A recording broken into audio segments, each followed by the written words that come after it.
Thank you for watching my channel. Please subscribe and like. Now back to the news.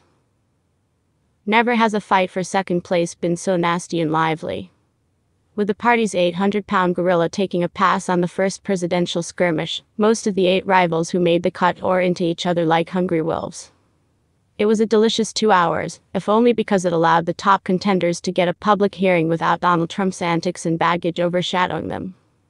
Americans got an uninterrupted view of the Republicans competing to be the one alternative to the former president, without having to weigh each one against him or his nicknames for them.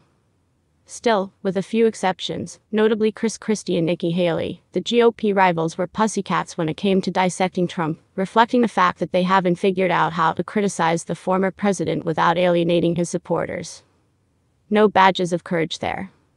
Christie, the former New Jersey governor, made the biggest, most forceful effort to go after Trump head-on, but got heavily booed by the Milwaukee audience and seemed chastened. In fairness, dancing around Trump and his enormous block of support with care is probably smart politics for the time being, but one result is that there was no clear breakout performance that would shake up the race and anoint a clear challenger. So a gaggle of single-digit candidates marches on, with just a few polling points separating 5 or 6 contenders for second place.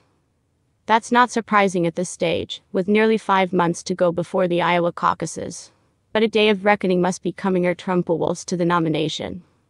He's not going to hand the prize to anyone. Someone will have to take it from him. The biggest surprise was how Vivek Ramaswamy became the lightning rod. The 38-year-old Indian-American entrepreneur, who boasted that he's the only candidate who has pledged to pardon Trump of any criminal convictions, was as a result treated as something of a surrogate for the former president. That statement and his America First populism about reducing foreign aid, including to Ukraine and Israel, drew a lot of heat from former Vice President Mike Pence, Christie and Haley. Ramaswamy's recent rise in the polls gave them reason to come gunning for him, and they were prepared.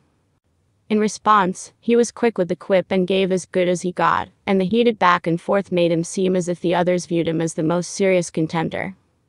The passion he showed and the animus he generated explains why some Trump supporters believe he would make a good running mate for the former president. Senator Tim Scott acquitted himself well with solid statements and answers, likely keeping his hopes alive, but without leapfrogging the field. As for Ron DeSantis, the former frontrunner did nothing that would halt his slide.